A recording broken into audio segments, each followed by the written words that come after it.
All right, let me pop this. Why don't you intro one of these, Sean? I kind of like the decency of doing that. I remember to record, so it's good. There you go. There you go. Okay. All right. Well, I'll just pop off here. Pop the Just pop.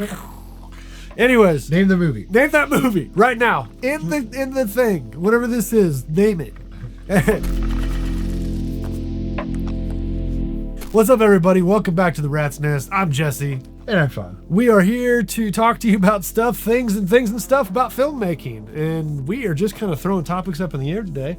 So what I'm doing, Sean, right now is I just pulled up my letterbox to just kind of look at some of the movies that I've been watching. You know what I've been getting on a kick of is watching absolutely terrible documentaries about like cryptozoology. Like Mothman, like the Boggy Creek Monster. Sounds about right. That sounds about right. I love that garbage, dude. There's this literally this production company called like Small Town Monsters that just makes these. If you're watching this Small Town Monsters, they are hilariously bad. They're like, there's not even giving you new information. They're just like, hey, we should make one about Mothman, and they're just like, hey, there's a book. Yeah, they just like tell you about the book that I've read like 20 times, which makes me think that maybe we should just like pop off of one of those. Dude, Tubi's eating up that stuff right now. Yeah. You know? We do a lot of documentary style shooting, so it wouldn't be that far-fetched to like make a long format instead of a 5-minute. Dude, I've seen some of the labs they're popping on people. It's like some of those like recording devices you got at Radio Shack like 40 years ago. I'm like, what are we doing here? But you know what? They are chasing down some people that I've never heard interviews from, but they're just still just saying the same thing they just said in the paper years and years ago. But in my opinion, something that hasn't been touched on very much in the film world is cryptic stuff. They've tried it with a few things, like, for instance, a really good version of it would be like Shape of Water, where you take like a cryptid creature and create a love story with it. Yeah. But there isn't much where like it's, you know, like raining blood or it's raining fish, or you see like a dimensional rip where creatures come in that isn't just like aliens coming from another place. No one talks about interdimensional beings yet. We're still stuck on like, you know, aliens coming from space instead of like dimensions and stuff. Yeah. So I think that's something I want to dive into when it comes to like sci-fis, if we, you know, get to that point, you know? Yeah. Yeah. What do you think? Anything ripping on that? Yeah. I mean, I do really like that genre, but yeah, like you're saying, I feel like there is a kind of a lack. Right. There's like things that almost, I guess, like with like Cloverfield kind of talk on that. Like, so there's like a, I don't know, a different take on it, but it still feel like it's still aliens coming. Yeah. It's not like Hellraiser where they're getting like summoned from from Cenobites come from hell. Or, you know, like, yeah. Well, and no, and it's like even addressing stuff like the Aleister Crowley theory, where he opened a dimension that let the Greys come through, which is the theoretical like aliens that we see now. And now the U.S. government is starting to release UAPs, which is just a different term for UFOs. You know, it just seems like something that we should be diving into, but for some reason, it's like UFOs are real, and we're all like, I'm just worried that I'm not going to be able to feed my family. So like, it's like there's more pressing issues. Yeah, there's more pressing issues. Like, oh my God, ET. They're like, yeah, but is he going to take all the Reese's? Like, that's all I'm worried about. So, I mean, I'm ready for that time period to come where people want to see that stuff. But yeah. I mean, right now, what everybody's eating up and transitioning into like the indie world is making stories that everybody can relate to right now. Mm-hmm. You know? Just like the Oscars, those films that won indies are a little bit more relatable because of like where we're at in society. Yeah. You know, so I mean, I had something to say. That's what I'm getting for just outrun Sean here. Plus, you got to just jump in. It's also a topic that I'm not like super right knowledgeable about, like cryptozoology stuff. But yeah, I do find it interesting and fascinating.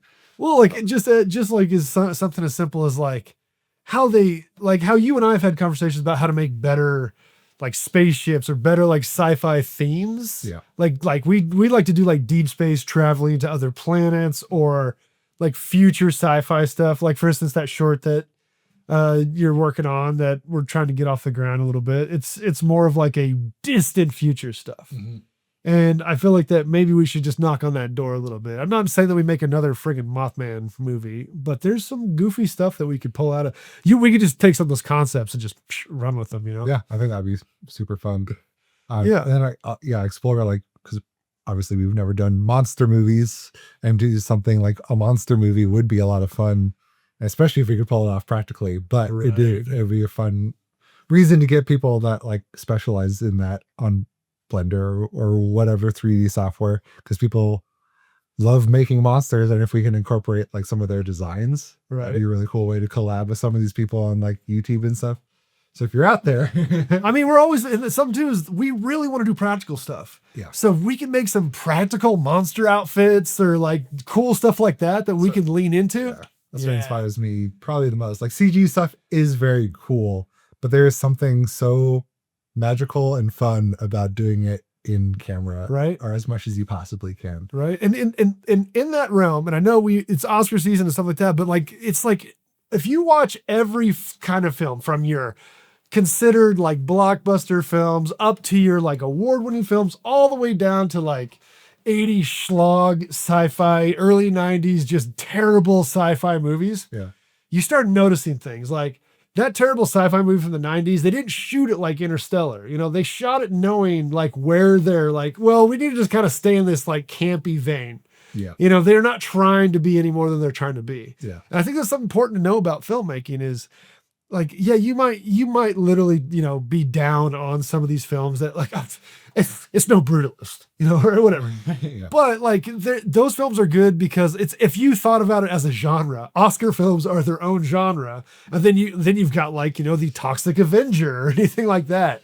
So like, and people love those films. Like I'll see it all the time. You get on like Rotten Tomatoes and it'll be like some film like the critics are like, this is garbage, 0%. But then like the audiences loved it and it's like 80, 90% and it's just garbage that people love. Yeah. Yeah. So you can't shame nostalgia or just, like it did something to their brain that tickled the thing. And like to go kind of into that, I was just mentioning, started watching this documentary series on Disney about the making of I'm so sorry, Sean. Trying not to move for the cut. Zip, zip, zip, zip. Documentary series on like the beginnings of Industrial Light and Magic, ILM, who, if you don't know, is George Lucas's like effects house that basically created everything we know about effects as it stands today. I mean, a lot of famous directors even came from that time period. I think it was like David Fincher was doing like matte painting and then started a company of that, which invented like Michael Bay. Like it's so crazy where so many people have come from. I'm like, so like it starts with like, I don't know, this is kind of a tangent because I had a point with what you're talking about campy sci-fis, but like just to go real quick, like George Lucas working a behind the scenes camera for Francis Ford Coppola on one of his films, and he had the opportunity to make a film, and he did 1138 THX 1138, and it flopped because people were like, "What the fuck is it? What is this weird shit?" I actually really love that movie. Oh yeah, like probably my favorite Lucas film, which is funny because like I mean Star Wars is great, but like THX has such a cool style. It flopped and like it like kind of hurt George Lucas's like image or not his image, but like his self-image. So Coppola was like, "Hey, prove to me that you can do a comedy," and that's where American Graffiti came from. Oh, really? So that's where that came from? Coppola like helped him make that film. So he spent like a year shooting that and getting that done to prove to Coppola that he had the stuff. Yeah. And that like the world loved. Oh yeah, American Graffiti is legendary. And so from there he started working on Star Wars. But like his whole thing was like there's so many things like cool or not cool runnings. There is Cool Runnings. Classic. How what Logan's Run or like about Logan's Run? Is that the George Lucas didn't direct that? But no, that's like the 77 one where they like anybody like over 18 like dies. Yeah, like the Island. You remember the movie Island? It's kind of a Logan's Run. Yeah, they're all wearing white. So he's like talking about movies like that and like Flash Gordon and stuff. Yes, I want to do as opposite to that as I possibly can. Right, and that's where he started working on things like Star Wars. But yeah, like so like where we're talking about like taking that. Yeah, I had a point. I had a point and I lost it because I talked too much about the fuck. Well, I mean, maybe you'll find it, but I want to point Okay. out something that is very clear. Like you talk about Logan's Run, you talk about even THX has that, but then like any of those sci-fis during that time period, that late 70s, early or like it's like late 60s, the late 70s, early 80s sci-fi look is kind of where we went in our own future. Like I'd like to point out that like sci-fi predicts its own future. So like right now we're in a turning point where we're gonna start like echoing that cyberpunk vibe. But like George Lucas with like the light, what was it? Industrial Light and Magic, Industrial Light maggots. which Duggan Might maggots is really awesome for that, like creating all this stuff that has come from with David Fincher and all these things. yeah, like that. yeah. Well, and, like just the amount of inventing they did just to get the shots was hilarious. Like they spent half the budget developing all the camera. They literally built the cameras and the motion control rigs to shoot the space stuff. And George Lucas was in England shooting all of the actual on-set stuff for everything else of Star Wars. Finished that up, came back to see what they did for the dogfight scenes, and they showed him 2 shots. He was like, just like furious. He's like, what the? They spent $1 million Making this? and only had 2 shots, and it was 6 months until it was supposed to be released. Oh my So god! it's like it's just a really interesting like period. But yeah, I just love that the fact that they saw what like sci-fi was. Let's do something completely different, and then just invented the way to shoot it. Like, is so inspiring to me. And that's like one of the things. Like, yeah, doing stuff practically and in camera, it would just endlessly inspires me. Like, yeah, working on a CG shot and modeling is cool, but the fact that guys sat in a sweaty warehouse, literally no AC. They talk about they had like road cases that they would fill with water and all get in it to like cool off and then jump back and like, yes. So it's just like this ragtag team that ended up making one of the most iconic films of all time. Right. But it's like, they just had this passion and this drive, and they're all like, yeah, it's just, I mean, they didn't have any choice at that point to do it all on camera. But that's what like kind of my mindset with like AI and stuff becoming so prevalent. And so I just hate that it's taking over. Like the fact that like Coca-Cola is making AI commercials. Yeah, it's like, that's pretty hilarious. it's like the biggest company, like drink company, and they're not even paying people to make commercials anymore, or at least like the couple run that they did. So like I've taken this year, like I'm going to go backwards. I've been watching Adam Savage's YouTube channel and just learning as much as I can about prop making.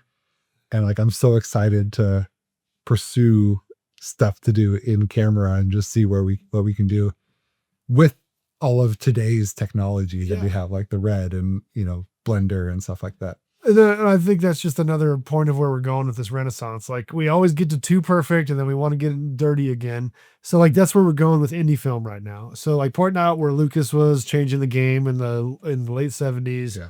And where Sean Baker literally winning the Oscars this year and kind of probably making people more interested in indie filmmaking. That right there is a good combination for us to be able to do some stuff with our own channel and be able to do some sci-fi stuff. I think too, and also too, to point out here, someone mentioned, go back to doing like weird movies. They are making a Mothman Prophecy sequel, it looks like too. Cool. But there's a question here that says, what is your favorite real or fake looking prosthetic prop that we've seen in a film? Okay. Well, that's a tough one. Like, it really depends on what you're talking about. Do you have one off the top of your head you can think of? One of my favorite fake ones it's not, and obviously all prosthetics are fake, but the ones that like CGI or practical, like in camera, it's from Bad Taste. Oh man, like a deep cut of Peter Jackson, but it's his prosthetic of himself throwing up. Yeah, and the weird yeah. And so he made like a whole robotic like mouth movement thing that just like spilled like it looked like split pea soup or something like that. Yeah. But it's like still one of my all-time favorites because he like took it upon himself to make it. Yeah. And that whole film took him 4 years on weekends because his friends only had time on the weekends to act in it. Yeah. And he did all the miniatures, all the shooting, all that kind of stuff. But yeah, it's just like one of those classic, like, just kind of terrible looking, but I don't know. That instantly popped to my mind when we read that. that Well, question. I got one that popped in my mind now that you mentioned that, which was like, did you ever see there was Death Proof and then they had Planet Terror? Yeah. Do you remember Planet Terror? Girls in it. Yeah, but like whenever he throws up and like that tube of puke comes out and then hits the floor, and then a bunch of tubes shoot off it. Like, do you remember that? I don't remember that. No. That was really dope, but it was because I was remembering what you were saying, plus the fact that Thing, like the movie The Thing. No, I literally was gonna say that's my good, like, yeah, aesthetic weird prop. There's and the thing, and going into that too is there's The thing is well, that's also body horror. Like, we're talking body horror a little bit, which honestly, The Substance, which was up for an Oscar, and I think they got something like a best original screenplay or something like that. They got best hair and makeup. Best hair and makeup. Demi Moore's, yeah. Yeah, that was really cool, and it's really hard for. I haven't seen it yet, unfortunately. But oh, it's okay. What it is now is like it's I've watched it for you like twice. The thing is about that too is like there's body horror that's really hard to watch, and then there's body horror that's like really done really well and it makes you want to watch it. Now, The Thing, The Substance, and a few other of these films Substance gets a little rough towards the end to a point. Like all of it's like a Cronenberg vibe, you know? oh yeah. But like I would say that for this year, Substance did a great job of doing like Reanimator vibe sort of stuff. It did a lot of 80s throwbacks. And if The Substance didn't come out and have like the message it had, it would just be like B-movie schlong. Like it's the scene in the restaurant where they're talking and there's like Dutch angles and they're like yell talking to each other. I'm like, dude, this is like if it was like a sci-fi movie in like 1997. They're like, that was a double. They're just yelling at each other. I'm like, oh my God, this is weird. But I think that a movie that I've seen that is entirely, it's created by the best CG artists of the 80s. Like they did The Thing. They did like any body horror film for Cronenberg and stuff like that. There's a movie called Society. Have you heard of this movie? Dude, it is one of the most visually disturbing movies, which means it's done so well. Like the premise is like non-existent. It's just like there's like an orgy happening at like a rich people's house, and these kids show up, and you get there, and the orgy just descends into them like melting into each other. And there's these really intense images of like people melting and like having sex, but they're not having sex. They're just kind of like at one point, some dude's like sticking his hand through this guy's body, and the tearing of his face looks so real. You're like, ah, like it's like, and the beauty of that movie too is they're like, we're just like, it's a bunch of CG artists. They're like, we're just going to do like the most fucking crazy shit we can do. It's 1989. Let's just crush it. Like to the point that the end of the movie, and if you haven't seen it, I'm not going to ruin it for you. They have one big effect at the very end that they do. And I feel like they were waiting to do that effect. And then the movie just ends. Like they're like, all right, we got to get that last effect in. All right, it's done. And I'm like, there was no conclusion to this movie.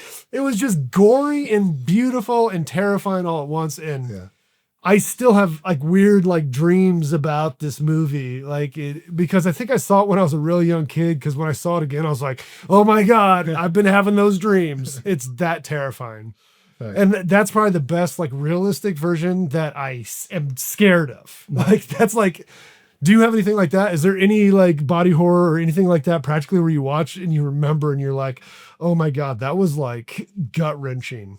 Like that good. Like as a filmmaker, it's hard to get there anymore. But dude, there's some where you're like, oh yeah. I mean, like one I watched recently would be like, I just had the name of it. The Viggo Mortensen Crimes of Crimes of the Future. I hadn't seen that yet. Yeah, that one has some that's real a Cronenberg film. Yeah, it has some like shots where it does make you very uncomfortable, but it is all in camera. Which is beautiful, which is because like if you haven't seen it, like Viggo Mortensen's character can he has this ability to like grow unique organs, and his partner is a professional tattooist, so they do these like underground live shows where she goes in and tattoos his organ while it's still inside him. Then they pull it out of him, and it's like this piece of art that they both created together. And I'm paraphrasing quite a bit. But like, that's some really way like, or like, oh my, like, like the sound design and like just I mean, I love Viggo. His reaction to like the pain and but also getting like the sick pleasure out of it. That's your dude. He's just got a face where he'd like. So that'd be one I could think of that was like I watched recently. But I mean, like a lot of the older 80s, 90s like body horror stuff like that.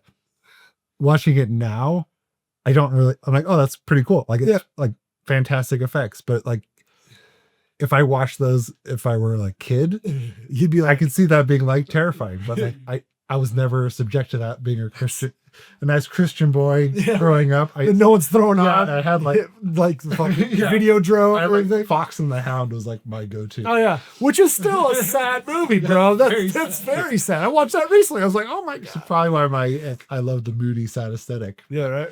Um, You're like, this dog, just shoot the fox, bro.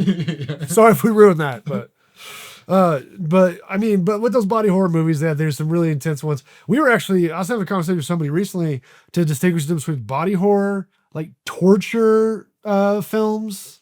yeah. You know what I mean? Because there's a realm like, so like, for instance, there's a crossover between in Saw where it's body horror, but it's torture. But then like you get into like Hostel, which is just all torture. I was literally just about to bring up Hostel. Yeah, dude. We were talking about how Hostel, like, honestly, I watched that movie a bunch when I was younger. Like it was like a nice, tasteful, like torture movie, like when they're cutting the eyeball and like the toe and stuff. But it's like so gruesome and like you like the sound, you're like, oh my god. But like we watched that a bunch growing up, and that is considered body horror torture in my opinion. Yeah. But like when it's just torture films, like it gets a little weird for me. Like it's not really that, like I'm just like everything's torturing them. Like almost like what is it? Salo. Like that gets a little repetitive. Or you're like, okay, all right. If you haven't seen that movie or 100 Days of Solo. oh yeah, Salo. I keep trying to say Salo because it's Salo. But it's 120 days of whatever. There's that, and then there's like the Siberians. But like there's these like notorious films, or if you watch even ABCs of Death, like the first one, like 75% of those films are like South Korean or Japanese filmmakers that are making some weird stuff. Like at one point there's like a masturbation competition. Like it gets wild and Twisted Minds. it's like, and it's just like, it's like, you know, it's something my mom would, or like The Audition. You ever see The Audition? Yeah. Ooh, like there's some needles in that one where you're like, Jesus Christ. You know? Yeah, I figure that. Yeah, and it's like, you're like, so like that's where it crossed over to like torture and body horror, like kind of goes together on that. But man, I just can't really get into the torture, and there's some body horror. So like, I think when it rides the line of torture and body horror, it nails it. Like it does a good job for me. But when it goes extreme the other directions, I'm like, what are we doing here? Are we just doing this for the sake of doing it? Yeah. Like, Yeah. I don't know. Like maybe I'm just an old fart. No, yeah. I mean, I used to love the Saw movies quite a bit. And then like, as I got more into filmmaking, kind of it's like why am I watching these movies? And they just got so I don't know. The first one was still pretty good. Like Carrie Ellis killed it. But the later ones just got so weird and out there. I watched all of them one weekend or something again. I'm like, man, they just start falling off like hard. Like even the torture scenes, you're like, man, did they even like buy meat? Like this is just like somebody's bones getting ripped out. You're like, it's not very believable. Maybe I'm just jaded by the first 5 of these movies I watched. Yeah. It didn't need to be like 8 of them or whatever. They're 10. I think it was 10. They had 10 come out. And they're like, this is the greatest Saw movie ever made. I haven't watched it yet, but like if you watch it apparently and you're not like a huge Saw fan, you're like, yeah, it's another Saw movie, bro. I think I tried and I was just like lost interest, but yeah, it's whatever. I mean, it's strange. I mean, out there in the world, do you guys got a favorite body horror film? Hey, what's going on there? Miss Trenchville is actually a beautiful woman under all that makeup. Yeah, she's very sweet. Yeah, I think that's a reference to The Substance, I believe. Right? Is that Miss Trenchville? That's from not Madeline. Matilda? Matilda. Oh, we were watching Matilda the other day. That's why she said that. Yeah, I was like, I knew it's not Madeline, but it's very close to that. Matilda. Yeah, right. Very body horror. Man, Matilda and his body horror references and stuff like that. Yeah, man, we should talk about like kids movies that were really like messed up at some point. Yeah, because it gets there. Matilda definitely. Well, dude, we watched it the other day, and she's like throwing kids by their hair and like making a kid and like breaking that plate over his head. Like I was watching it. and like having like flashbacks, like, oh my God, I remember watching this too many times. This Yeah. is like, Well, like especially like the Iron Maiden, like oh yeah, that's what I all told the spikes. she opened up and I told my partner, I was like, isn't that an Iron Maiden? She's like, what's that? I'm like, well, you know, it's a made up like medieval device. It's a real medieval device, but it's like fucked up. It's just needles and a door. Like Yeah. you just get shut in there. Yeah. Yeah, that kind of stuff and all that. Yeah, it's pretty hilarious. Oh man. Oh, the witches. Have you seen the witches where they're at the end of the movie where they all are like rats? Have you seen that? No. Oh my God, another body horror film that needs to be addressed.